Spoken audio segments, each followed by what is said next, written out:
আল্লাহ এমন এক নবী প্রেরণ করো। ইব্রাহিম খলিলুল্লাহ দোয়া করছিল আরবর মরুর প্রান্তর আল্লাহর ঘর বয়তুল্লাহ বানাইয়া বড় এক কাম করছেন, বিনিময়ে দোয়া করলে দোয়া কবুল হয়।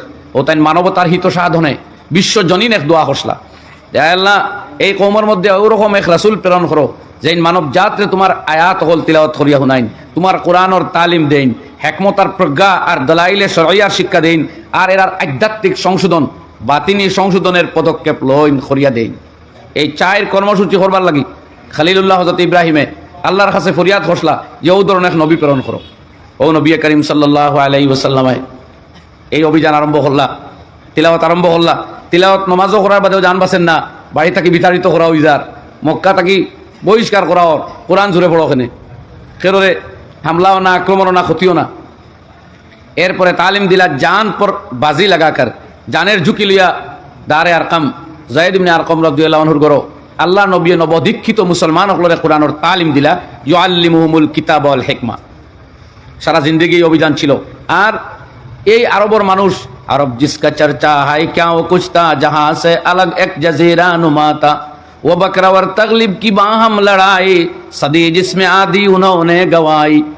শত শত বছর যারা লড়াই করছে, যারা এক বিচ্ছিন্ন মরুর প্রান্তরে অবস্থান করা আরব জাতি ছিল, এরার আধ্যাত্মিক সংশোধনের মাধ্যমে চারিত্রিক সংশোধন, আখলাক, এরার মানবিক সংশোধন, এরার শারীরিক সংশোধন, এরার মানসিক সংশোধন, ইসলাহ করিয়া সঠিক আকিদা, সঠিক আমল, সঠিক চিন্তাধারা আর ধারণা আর বিশ্বাসে রাখিয়া এই ইলমে বাতিনর পথেও নিয়া এই মানব গোষ্ঠীরে আল্লাহ নবী এমন জায়গাত নিয়ে পৌঁছাইলা যে আল্লাহ কোরআন ওয়াদা করিলিলা কুল্লাম ওয়াদাল্লাহুল হুসনা।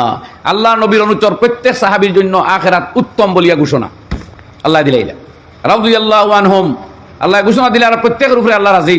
নবী যে জানাই দিলা এখন আমার সাহাবীরা এমন জায়গায় গিয়া পৌঁছিছইন বিআইহিম ইক্তাদাইতুম ইহতাদাইতুম, যে কোনো একজনকে তোমরা যদি অনুসরণ করো সঠিক পথ তোমরা প্রাপ্ত হবে। এই চাইর দফা কর্মসূচি নবী করিম সাল্লাল্লাহু আলাইহি ওয়াসাল্লাম আদায় করিয়া এই মুসলিম জাতিরে দুনিয়ার আদর্শ, দুনিয়ার সংস্কৃতি, সভ্যতা, তালিম আর ধর্মীয় ক্ষেত্রে সর্বোচ্চ শিখরে এক চূড়ান্ত পর্যায়ে উপনীত করিয়া দুনিয়া তাকে তশরিফ নিলা। এবং সেই সময় তাকি 300 বছর পর্যন্ত, যেটা হয় গোল্ডেন এজ অফ ইসলাম, এই 300 বছর পর্যন্ত মুসলমানদের মধ্যে সেই উন্নতি আর অগ্রগতি অব্যাহত ছিল। কিন্তু এর পরবর্তীতে এই মুসলিম জাতি যখন অলসতার দিকে নিমজ্জিত হইল, বিলাসবহুল জীবনে অভ্যস্ত হইল, ইসলামের আদর্শ তাকে ধীরে ধীরে সরল, পারস্পরিক দ্বন্দ্ব কলহর মধ্যে লিপ্ত হইল। আস্তে আস্তে মুসলমানের বৈশিষ্ট্য একটা বাদে একটা গেল। মুসলমানে মিসামাতা শিখলো, মুসলমানের ড্রাগস খাওয়া, নেশা খাওয়া শিখলো, জুয়া খেলা শিখলো, নমাজ ছাড়া শিখলো, সুদ খাওয়া শিখলো। নবী করিম সাল্লাল্লাহু আলাইহি ওয়াসাল্লাম যখন দুনিয়া তাকে তশরিফ নিত্রা, তখন তান কোনো উম্মত মিসামাত্রা আসলো না, কোনো উম্মতে সুদ মদ মুখ দিত না, সুদ খাইতো না, কোনো উম্মতে হিংসা বিদ্বেষ করতো না। আল্লাহ নবী এরারে মেহনত করেও জাগাতে ইসলাম প্রত্যেক শুক্রবারে মিম্বরে দাঁড়াইয়া খুতবা পড়ি তালা তাহাসাদু ওয়ালা তাবাগাজু ওয়ালা তাদাবারু ওয়ালা তাজাসসু ওয়ালা তাহাসসু ওয়া কুনু ইবাদাল্লাহি ইখওয়ানা।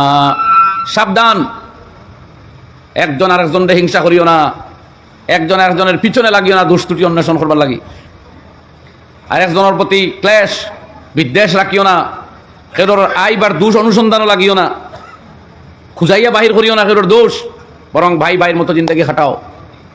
এই মেহনত করিয়া আল্লাহ নবী সাল্লাল্লাহু আলাইহি ওয়াসাল্লাম রে উম্মত রে সেই জায়গায় পৌঁছাইয়া গেছলা।